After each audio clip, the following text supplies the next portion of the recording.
ಪ್ರೀತಿಯ ವಿದ್ಯಾರ್ಥಿಗಳೇ, ತಮಗೆಲ್ಲರಿಗೂ ಕುಣಬಿ ಬ್ರದರ್ಸ್ ಯೂಟ್ಯೂಬ್ ಚಾನಲ್ಗೆ ಸ್ವಾಗತ. ವಿದ್ಯಾರ್ಥಿಗಳೇ, ಈ ಒಂದು ವಿಡಿಯೋದಲ್ಲಿ ಮೊರಾರ್ಜಿ ದೇಸಾಯಿ ಹಾಗೆ ಆದರ್ಶ ವಿದ್ಯಾಲಯ ಪರೀಕ್ಷೆ ಒಂದು ಪ್ರಿಪರೇಷನ್ ಮಾಡ್ತಾ ಇದ್ರೆ ನಿಮಗೆ ಈ ಒಂದು ವಿಡಿಯೋ ತುಂಬ ಹೆಲ್ಪ್ ಆಗುತ್ತೆ. ಯಾಕಂದರೆ ಈ ಒಂದು ವಿಡಿಯೋದಲ್ಲಿ ವಿಜ್ಞಾನಕ್ಕೆ ಸಂಬಂಧಪಟ್ಟಂಥ ಒಂದು ಕೆಲವೊಂದು ಮಾಡೆಲ್ ಕ್ವಶನ್ಸ್ಗಳನ್ನು ಹಾಗೆ ಒಂದು ಹಿಂದಿನ ಪ್ರಶ್ನೆ ಪತ್ರಿಕೆಗಳನ್ನು ಸಹ ಬಂದಂಥ ಒಂದು ಪ್ರಶ್ನೆಗಳನ್ನು ಸಹ ಈ ಒಂದು ಮಾದರಿ ಪ್ರಶ್ನೆ ಪತ್ರಿಕೆ ವಿಡಿಯೋದಲ್ಲಿ ಆ್ಯಡ್ ಮಾಡಿದ್ದೀನಿ. ಸೊ ನಿಮಗೆ ಮುಂಬರುವಂಥ ಎಕ್ಸಾಮ್ಸ್ಗಳಿಗೆ ತುಂಬ ಹೆಲ್ಪ್ ಆಗುತ್ತೆ. ಹಾಗಾಗಿ ಇದೇ ಥರ ನಿಮಗೆ ಇನ್ನೂ ಹೆಚ್ಚಿನ ರೀತಿಯ ವೀಡಿಯೋಸ್ಗಳು ಬೇಕಾದಲ್ಲಿ ನಮ್ಮ ಕುಣಬಿ ಬ್ರದರ್ಸ್ ಯೂಟ್ಯೂಬ್ ಚಾನಲನ್ನು ಸಬ್ಸ್ಕ್ರೈಬ್ ಮಾಡಿಕೊಳ್ಳಿ ವಿದ್ಯಾರ್ಥಿಗಳೇ. ಸೊಳ್ಳೆಗಳಿಂದ ಬರುವಂತಹ ರೋಗ ಡ್ಯಾಶ್ ಅಂತ ಇದೆ. ಆಪ್ಷನ್ ಎ ಕಾಲರ, ಆಮಶಂಕೆ, ಮಲೇರಿಯಾ, ವಿಷಮಿತ ಜ್ವರ ಅಂತ ಇದೆ. ಇದು ಮೊರಾರ್ಜಿ 2025ರಲ್ಲಿ ಈ ಒಂದು ಪ್ರಶ್ನೆ ಬಂದಿತ್ತು.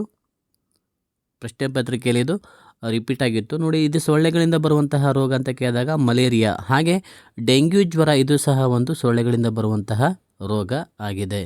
ಹಳದಿ ಜ್ವರ, ಡೆಂಗ್ಯೂ ಜ್ವರ ಇವೆಲ್ಲ ಏನು ಹೇಳಿ ಸೊಳ್ಳೆಗಳಿಂದ ಬರುವಂತಹ ರೋಗಗಳು ಆಗಿದ್ದಾವೆ. ಓಕೆ, ನೆಕ್ಸ್ಟ್ ನೋಡಿ.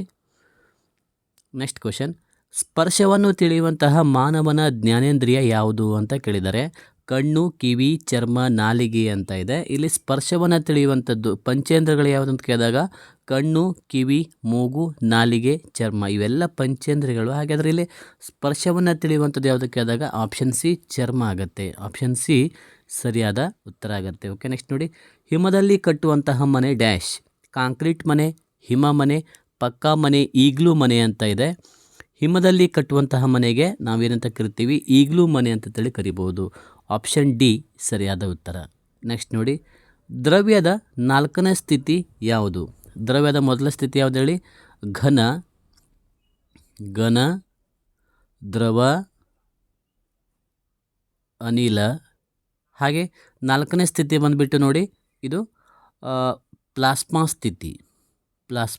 ಇದು ದ್ರವ್ಯದ 4ನೇ ಸ್ಥಿತಿಯಾಗಿದೆ, ಪ್ಲಾಸ್ಮಾ ಸ್ಥಿತಿ. ಆಪ್ಷನ್ ಎ ಸರಿಯಾದ ಉತ್ತರ. ಹಾಗೆ ನೋಡಿ ವಿದ್ಯಾರ್ಥಿ, ಇನ್ನೊಂದು ನೋಡಿ, ದ್ರವ್ಯ ಮತ್ತು ದ್ರವಕ್ಕೆ ವ್ಯತ್ಯಾಸ ಇದೆ. ದ್ರವ್ಯ ಅಂತ ತಂದಾಗ ನಾವು ಸಾಮಾನ್ಯವಾಗಿ ವಸ್ತು ಅಂತ ನಾವು ಗುರುತಿಸ್ಬೋದು. ದ್ರವ್ಯ, ಹೌದಾ? ದ್ರವ್ಯ ಮತ್ತು ದ್ರವ ಅಂತಂದರೆ ಸಾಮಾನ್ಯವಾಗಿ ನೀರು ಅಂತಂತ ಹೇಳ್ಬೋದು. ದ್ರವ್ಯ ಅಂತಂದರೆ ವಸ್ತು ಅಂತಂತೇಳಿ ಹೇಳ್ಬೋದು. ಇದು ಎರಡಕ್ಕೂ ವ್ಯತ್ಯಾಸ ಗೊತ್ತಿಲ್ಲ ನಿಮಗೆ. ಓಕೆ, ನೆಕ್ಸ್ಟ್ ನೋಡೋಣ. ಮೀನಿನ ಉಸಿರಾಟದ ಅಂಗ ಯಾವುದು? ಚರ್ಮ, ಶ್ವಾಸಕೋಶ, ಕಿವಿರು, ಬಾಯಿಯ ಕುಹರ ಅಂತ ಇದೆ. ಮೀನಿನ ಉಸಿರಾಟದ ಅಂಗ ಬಂದುಬಿಟ್ಟು ನೋಡಿ ಆಪ್ಷನ್ ಸಿ ಕಿಮಿರು ಸರಿಯಾದ ಉತ್ತರ. ನೆಕ್ಸ್ಟ್ ಕ್ವಶನ್, ವಿದ್ಯುತ್ ತಯಾರಿಸಲು ಉಪಯೋಗಿಸುವಂತಹ ದ್ರವ್ಯ ಯಾವುದು? ದ್ರವ್ಯ ಅಂತ ಕೇಳಿದ್ದಾರೆ, ಹೌದಾ?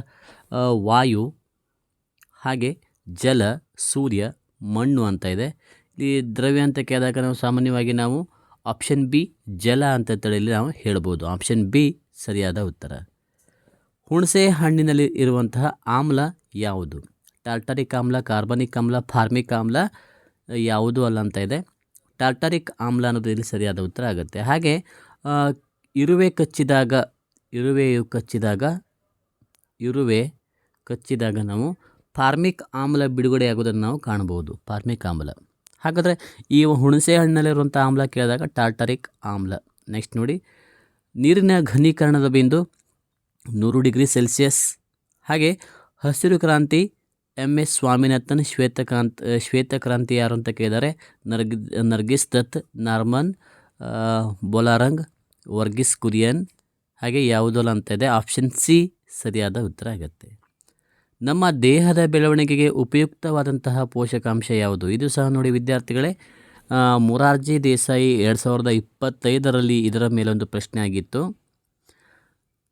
ನಮ್ಮ ದೇಹದ ಬೆಳವಣಿಗೆಗೆ ಉಪಯುಕ್ತವಾದಂತಹ ಪೋಷಕಾಂಶ ಕಾರ್ಬೋಹೈಡ್ರೇಟ್, ಪ್ರೋಟೀನ್, ಲಿಪಿಡ್, ವಿಟಮಿನ್ ಅಂತ ಇದೆ. ನಮ್ಮ ದೇಹದ ಬೆಳವಣಿಗೆಗೆ ಉಪಯೋಗವಾದಂಥ ಕೇಳಿದಾಗ ಪ್ರೋಟೀನ್, ಆಪ್ಷನ್ ಬಿ ಸರಿಯಾದ ಉತ್ತರ. ಹಾಗಾದರೆ ದೇಹಕ್ಕೆ ಶಕ್ತಿಯನ್ನು ಕೊಡುವಂತಹ ಒಂದು ಪೋಷಕಾಂಶ ಯಾವ್ದಂತ ಕೇಳಿದಾಗ ಕಾರ್ಬೋಹೈಡ್ರೇಟ್ಸ್ ಆಗುತ್ತೆ. ಕಾರ್ಬೋಹೈಡ್ರೇಟ್ಸ್ ಆಪ್ಷನ್ ಎ ಆಗ್ತದೆ. ಆದರೆ ಈ ಪ್ರಶ್ನೆಗೆ ಇಲ್ಲಿ ಪ್ರೋಟೀನ್ ಅನ್ನೋದು ಇಲ್ಲಿ ಸರಿಯಾದ ಉತ್ತರ. ನೆಕ್ಸ್ಟ್ ನೋಡಿ. ಚಿಕ್ಕ ಮಗುವಿನಲ್ಲಿರುವ ಮೂಳೆಗಳ ಸಂಖ್ಯೆ? ಆಪ್ಷನ್ ಎ ಸರಿಯಾದ ಉತ್ತರ. ರಬ್ಬರ್ ಯಾವ ರೀತಿಯ ಕಸ? ಒಣ ಕಸ, ಹಸಿ ಕಸ, ಮಿಶ್ರ ಕಸ, ಈ ತ್ಯಾಜ್ಯ ಕಸ ಅಂತ ಇದೆ ನೋಡಿ ವಿದ್ಯಾರ್ಥಿಗಳು. ಇದು ಸಹ ಏನು ಹೇಳಿ ಮೊರಾರ್ಜಿ ದೇಸಾಯಿ 2024ರಲ್ಲಿ ಈ ಒಂದು ಪ್ರಶ್ನೆ ರಿಪೀಟ್ ಆಗಿತ್ತು. ಓಕೆನಾ. ರಬ್ಬರ್ ಇದು ಯಾವ ರೀತಿಯ ಕಸ ಅಂತ ಕೇಳಿದರು. ಒಣ ಕಸ, ಹಸಿ ಕಸ, ಮಿಶ್ರ ಕಸ, ಈ ತ್ಯಾಜ್ಯ ಕಸ. ರಬ್ಬರ್ ಇದೊಂದು ಒಣ ಕಸವಾಗಿದೆ. ಆಪ್ಷನ್ ಎ ಸರಿಯಾದ ಉತ್ತರ. ಹಾಗಾದರೆ ಮಕ್ಕಳೇ ವಿಷಕಾರಿ ಕಸಗಳಿಗೆ ಉದಾಹರಣೆ ಒಂದು ಕೊಡಿ ನೋಡೋಣ. ನೀವು ಆ ಆನ್ಸರನ್ನು ಕಮೆಂಟ್ ಮಾಡಿ ತಿಳಿಸಿ. ವಿಷಕಾರಿ ಕಸಗಳಿಗೆ ಯಾವುದನ್ನು ನಾವು ವಿಷಕಾರಿ ಕಸ ಅಂತೇಳಿ ನಾವು ವಿಂಗಡಣೆ ಮಾಡಬಹುದು. ನೆಕ್ಸ್ಟ್ ನೋಡಿ, ವಯಸ್ಕ ಮನುಷ್ಯನಲ್ಲಿರುವ ಸರಾಸರಿ ರಕ್ತದ ಪ್ರಮಾಣ ಎಷ್ಟು? 5ರಿಂದ 6 ಲೀಟರ್, 6ರಿಂದ 6 ಲೀಟರ್, 2ರಿಂದ 4 ಲೀಟರ್, 11ರಿಂದ 14 ಲೀಟರ್ ಅಂತ ಇದೆ. ವಯಸ್ಕ ಮನುಷ್ಯನಲ್ಲಿರುವ ರಕ್ತದ ಸರಾಸರಿ ಪ್ರಮಾಣ 5ರಿಂದ 6 ಲೀಟರ್. ನೆಕ್ಸ್ಟ್ ನೋಡಿ, ಮಾಂಸ ಮೀನುಗಳಲ್ಲಿರುವ ಪೋಷಕಾಂಶ ಯಾವುದು? ವಿಟಮಿನ್, ಲಿಪಿಡ್, ಕಾರ್ಬೋಹೈಡ್ರೇಟ್ಸ್, ಪ್ರೋಟೀನ್ ಅಂತ ಇದೆ. ಆಪ್ಷನ್ ಎ ಸರಿಯಾದ ಉತ್ತರ. ಎರೆಹುಳುವಿನ ಉಸಿರಾಟದ ಅಂಗ ಯಾವುದು? ಕಿಮಿರು, ಮೂಗು, ಬಾಯಿ, ಚರ್ಮ ಅಂತ ಇದೆ. ಆಪ್ಷನ್ ಡಿ ಸರಿಯಾದ ಉತ್ತರ. ಆಸೆಯೇ ದುಃಖಕ್ಕೆ ಮೂಲ ಎಂಬ ಹೇಳಿಕೆ ನೀಡಿದವರು ಯಾರು? ಗೌತಮ ಬುದ್ಧ, ಪಾರ್ಶ್ವನಾಥ, ವರ್ಧಮಾನ ಮಹಾವೀರ, ಗುರುನಾನಕ್. ಆಸೆಯೇ ದುಃಖಕ್ಕೆ ಮೂಲ ಗೌತಮ ಬುದ್ಧ ಹೇಳಿದ್ದಾರೆ. ನೆಕ್ಸ್ಟ್ ನೋಡಿ, ದ್ರವರೂಪದ ಲೋಹ ಯಾವುದು? ಯಾವುದನ್ನು ನಾವು ದ್ರವರೂಪದ ಲೋಹ ಅಂತ ಕರಿಬೋದು? ಹಿತ್ತಾಳೆ, ಅಲ್ಯೂಮಿನಿಯಂ, ಪಾದರಸ, ತಾಮ್ರ ಅಂತ ಇದೆ. ದ್ರವರೂಪದ ಲೋಹ ಇದನ್ನು ಸಹ ನೋಡಿ ಮೊರಾರ್ಜಿ ದೇಸಾಯಿ 2024ರಲ್ಲಿ ಈ ಒಂದು ಕ್ವಶನನ್ನು ಕೇಳಿದರು. ದ್ರವರೂಪದ ಲೋಹ ಅಂತ ಕೇಳಿದಾಗ ಪಾದರಸ ಸರಿಯಾದ ಉತ್ತರ ಆಗುತ್ತೆ. ಓಕೆ ವಿದ್ಯಾರ್ಥಿಗಳೇ, ಇಲ್ಲಿಯವರೆಗೆ ಈ ಒಂದು ಕ್ಲಾಸ್ ವೀಕ್ಷಣೆ ಮಾಡಿದ್ದಕ್ಕೆ ತಮಗೆಲ್ಲರಿಗೂ ಧನ್ಯವಾದಗಳು. ಇದೇ ಥರ ಇನ್ನೂ ಹೆಚ್ಚಿನ ರೀತಿಯ ಲೈವ್ ಕ್ಲಾಸಸ್ಗಳು ಬೇಕಾದಲ್ಲಿ ನಮ್ಮ ಕುಣಬಿ ಬ್ರದರ್ಸ್ ಯೂಟ್ಯೂಬ್ ಚಾನಲನ್ನು ಸಬ್ಸ್ಕ್ರೈಬ್ ಮಾಡಿಕೊಂಡು ನಿಮ್ಮ ಸ್ನೇಹಿತರಿಗೂ ಸಹ ಈ ವಿಡಿಯೋಸ್ಗಳನ್ನು ಶೇರ್ ಮಾಡಿ. ಧನ್ಯವಾದ.